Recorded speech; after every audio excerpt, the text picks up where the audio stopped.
Designed to raise capital and awareness for the Emerald Necklace, the city's beloved annual event included Boston's most generous philanthropists and park supporters who came out decked in their finest attire and millinery to the 2018 Party in the Park. Tonight on Boston's Red Carpet with Tanya Mesrick, we take you inside this glamorous and festive event and show you how this event keeps Boston green in more ways than one. That's all coming up on this debut edition of Boston's Red Carpet with Tanya Mesrick, a special production of Dirty Water Media. Dirty Water TV, Dirty Water TV, Dirty Water TV. All over Boston you'll see Dirty Water TV. Wherever you want to be, Dirty Water. Boston, you're my city. It's going worldwide. Dirty Water. I love that Dirty Water TV. Love that Dirty Water TV. I love that Dirty Water. Dirty Water TV, Dirty Water. Boston, you're my city. I love that Dirty Water TV. I really do. The best. Welcome to the debut of Boston's Red Carpet. I'm Tanya Mesrick, and I am thrilled to be introducing my new show that takes you inside Boston's finest events. For this inaugural show, we picked one of Boston's premier events, an event that supports the beauty, history, and tradition that makes the city of Boston a wonderful place to live, visit, and work in. It's one of the most anticipated social events of the spring. Let's go inside the 15th annual Party in the Park. Celebrating its 20th anniversary year, the Emerald Necklace Conservancy kicked off its season to support the Justine Me Lift Fund at the must-attend 15th anniversary of the Party in the Park luncheon. Designed to raise capital and awareness for the Emerald Necklace, the city's beloved annual event included Boston's most generous philanthropists and park supporters who came out in full force to the 2018 Party in the Park. Gardens are so important to this city. They make Boston one of the most beautiful places in this country. There are so many green areas that you can spend the day in, unlike New York. Boston's better. It is. Living outside in Boston, it's sort of the best of all worlds to have these parks right in the middle of our city. More than 800 women and a few brave gentlemen mingled under a tent on the picturesque grounds of the Playstead in Franklin Park. From picture hats to fascinators to cloches and pillow boxes, every conceivable type of headgear was on display. So I'm here with Dawn Oates. She actually was a veteran of reality TV, and you can see why. She certainly knows how to capture someone's heart and attention. So let's talk about this. Okay, let's do it. So this is a Venus flytrap, eating a butterfly. Got it from a designer in Tel Aviv. The Emerald Necklace is a 1,100-acre park system that serves as a backyard for city residents and a destination for more than 1 million visitors each year. Party in the Park celebrated its 15th anniversary year with an ambitious goal to raise $1.2 million to continue to restore and maintain Olmsted's landscape masterpiece. Give back, give back to what brought us here, and that's what we take so much from the beautiful greens, and I think that we need to give more. I can't think of a better way to spend my day with all these beautiful women and raising money for our parks. As you can imagine, the Party in the Park has changed a lot over the past 15 years, and there are still many great things in store for this event. I had the opportunity to catch up with the Party in the Park founder and some of the event's current co-chairs to learn more about the history of the event and plans for the future. I was involved with the Emerald Necklace Conservancy from the very beginning. This is the 20th anniversary year. And I had a very dear friend, Justine Me Lift, who was the commissioner of the parks. She died very unexpectedly. And we, as a board, decided we would have a fundraiser in her memory and in her honor to protect the parks. What was it like 15 years ago? Well, we had it in the Back Bay fence, and there were only about 300 people. Today we have 800. Wow! And we raised probably about $300,000, and today we raise $1 million. What is your most proud accomplishment with the committee and what you guys have done? We're probably most proud as a group staying true to our roots of the party, and Justine Me Lift who is our parks commissioner, and presenting the LIF award every year at the lunch that recognizes an outstanding leader in our community who champions public spaces. I think the committee might also say that our work in engaging new guests as well as new committee members in building upon partnerships that we already have has been a true success. Tell us a little bit about the innovations for this year's event. Absolutely. So because of the size of the event, we have a bigger tent, and we'll have a special video commemorating our 15th anniversary. Additionally, we're bringing in some community members to help celebrate the Emerald Necklace's 20th anniversary. When we come back, Boston Common editor Lisa Pierpont and I catch up with all of the lovely ladies and a few marvelous gents on the red carpet to talk about what they're wearing today. That's when Boston's red carpet returns.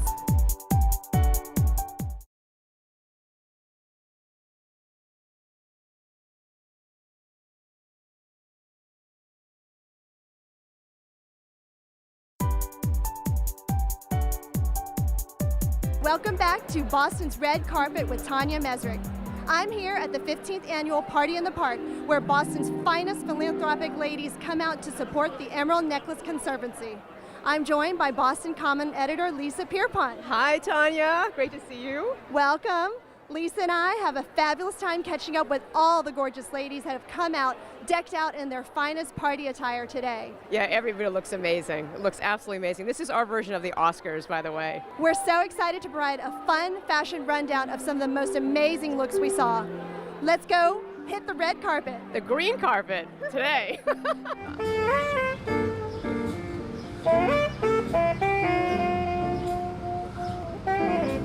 I think it's just a wonderful celebration of the green space in Boston, and I'm really honored to be a part of it. So it's really great to be here. And of course, the fantasy you see on everyone's heads is just fabulous. Tell us about your fascinator. Sure. So I usually shop local. I'm a big local shopper. This year I went a little outside of the box. This is by Arturo Riez from Los Angeles. He's a costume designer. I love him to pieces, and I really love sort of the whimsy and feeling a little light and fluffy. My little chapeau is from a couple in Delaware, and they work together and they design these hats. And my dress is a vintage dress that I actually got with my daughter in New York City, where she lives. It's beautiful. You don't have an official hat. You have, let's see, you have your birds. I did birds. I always like to do something a little bit fun, not traditional, with a hat. Who are you wearing today? I don't know.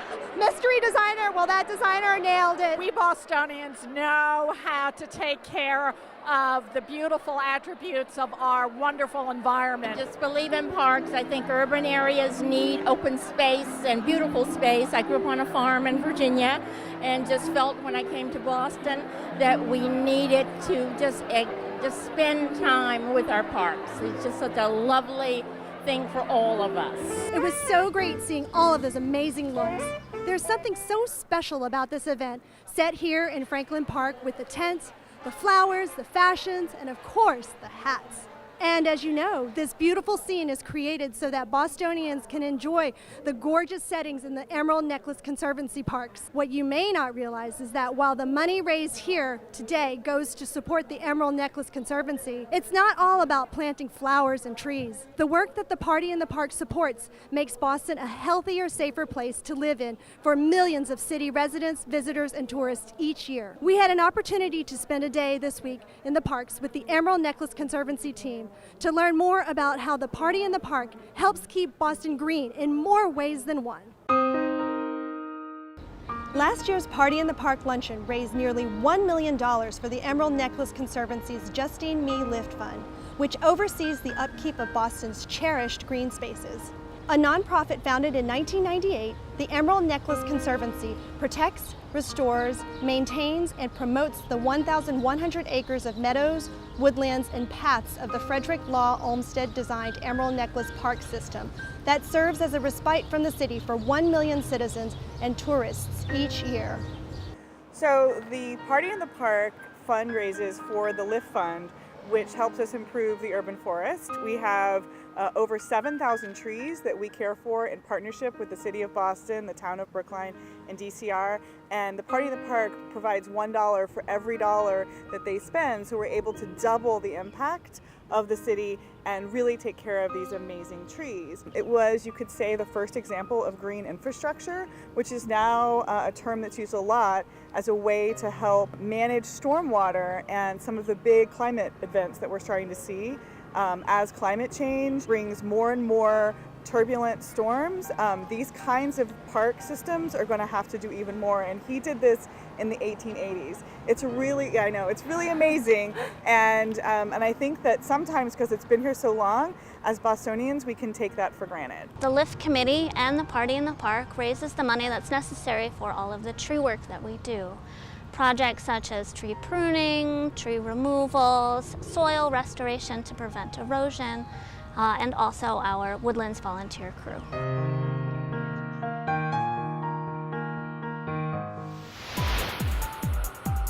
When Boston's red carpet returns, we'll take you inside the after party at the Four Seasons and introduce you to some of the luxury brands that support the green spaces in Boston as well. That's when Boston's red carpet returns.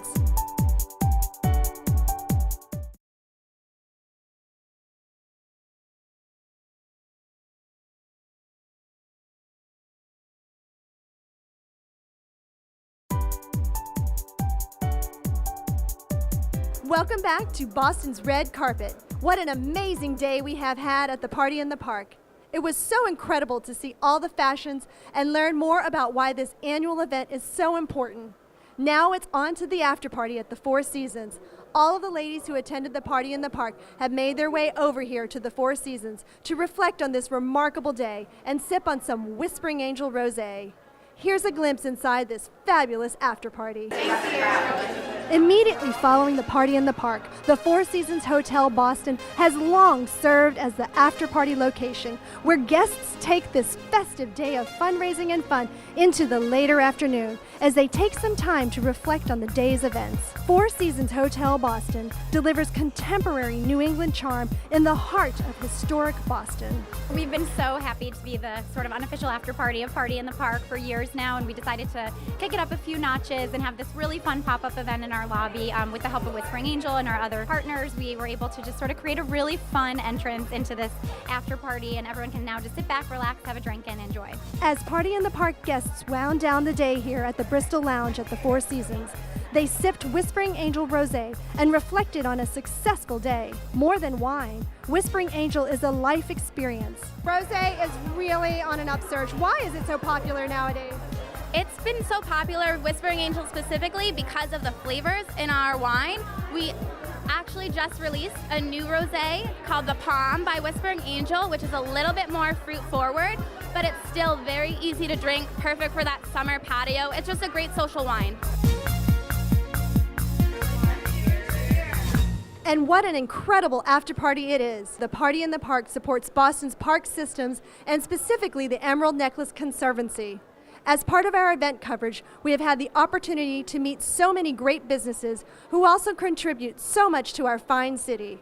Right next door to the Four Seasons, we have the Heritage on the Garden, a stunning shopping center that overlooks Boston's public garden. We had the chance to take a peek inside and speak with Ron Drucker, the president of the Drucker Company, and the genius behind the Heritage on the Garden, among other fine Boston properties. Located on the corner of Arlington and Boylston Streets in Boston's historic Back Bay neighborhood, the Heritage on the Garden is Boston's preeminent mixed-use retail, residential, and office complex, developed by the Drucker Company in 1988. Ronald M. Drucker, president of the Drucker Company, is well known and admired for the stunning mixed-use developments he has created throughout the city of Boston, like the Heritage on the Garden. You grew up in Boston. I did. You did? Yeah. And do you remember back when you were a young boy, and what are some of your fondest memories of spending time in the parks in Boston? You know, it's interesting because I have a very specific memory.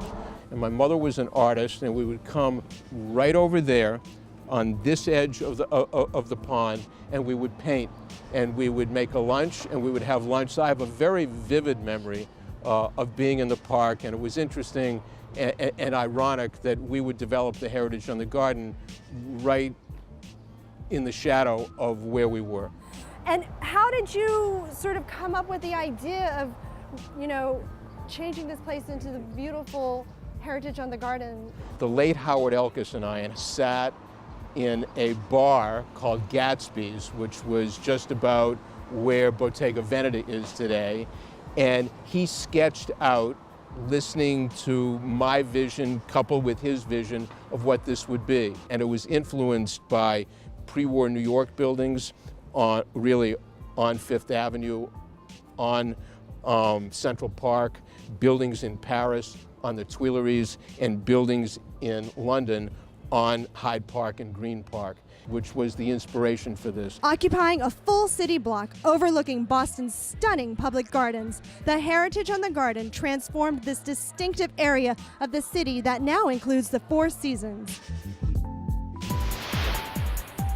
When Boston's red carpet returns, our Boston version of the Fashion Police will discuss some of the best dressed moments of the day. It's elegant, it's quiet. That's when Boston's red carpet returns.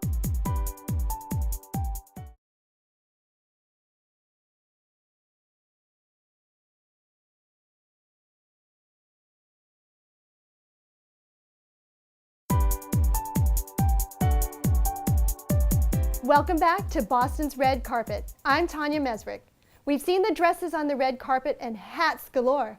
The Party in the Park is truly the Super Bowl of fashion for the Boston social calendar. And we're back at the Four Seasons Whispering Angel wrap-up party, where I'm joined by Lisa Pierpont, editor-in-chief of Boston Common Magazine, and Christian von Speidel, society editor at Palm Beach Post.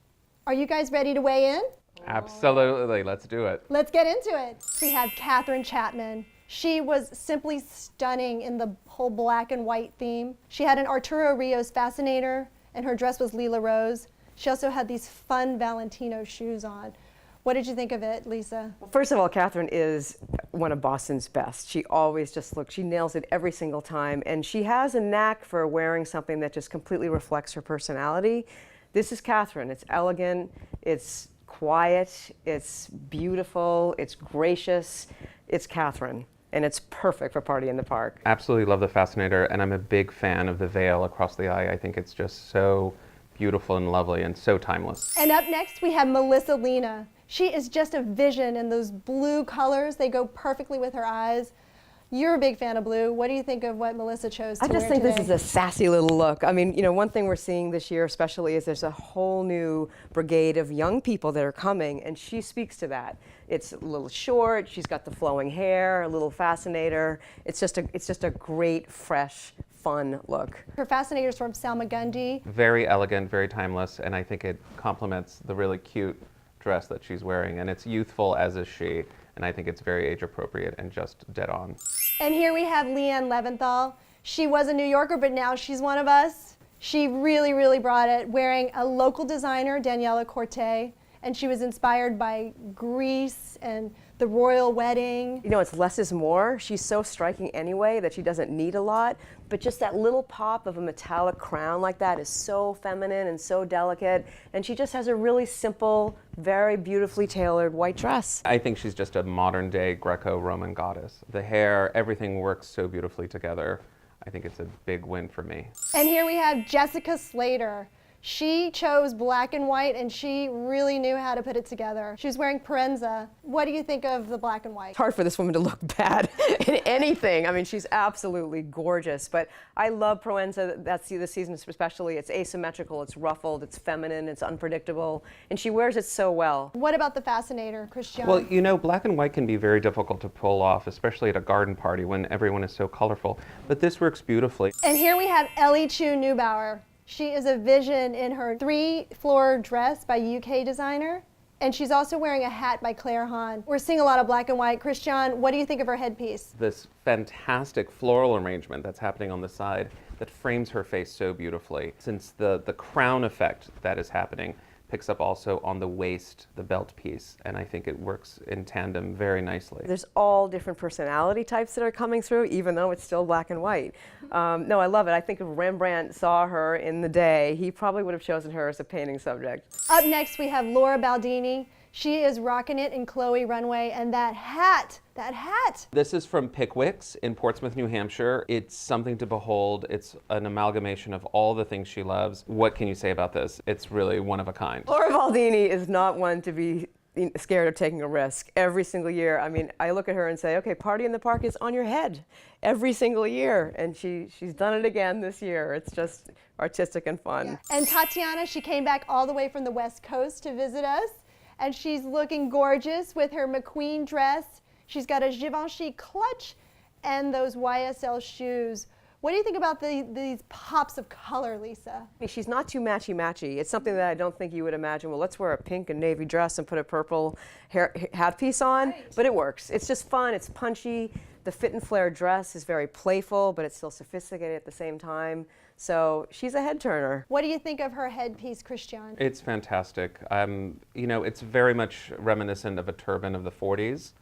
A little bit of Hollywood flair in that regard. She is from the West Coast, of course, now. And I love the rose shade of the YSL pump. I think that's a really fun color to pair with all the others. Drum roll. Now it's time for the best hat. It has to be Laura Baldini. I mean, every year she comes out with a new creation. She's exceeded all expectations. Laura, I love you, but I'm not choosing you, okay? I actually loved Michelle's teacup. I thought that was just so different and fun and spirited. And she made it herself. And she made it herself. What's not to love? I'm with Christian. I voted for Laura. I love that it has parts of every party in the park she's attended, all mixed into one. So she's my winner for best hat. Now we have to vote for our favorite top overall outfit. Sarah Mars. Sarah Mars, no doubt. It's like a modern day Jane Birkin come to life. I mean, it's just so beautiful. Queen suit, the Philip Treacy hat, the Gucci clutch. Big Party in the year. Park cover girl. Absolutely. I was delighted to be your host today. I hope you had fun watching us while learning a few things about our community, our parks, and the amazing people who take care of it all. This is all what makes Boston such a unique city. Bringing philanthropy, fashion, and Boston all together is the idea of our show. See you next time on Boston's Red Carpet with Tanya Mesrick. Cheers. Cheers.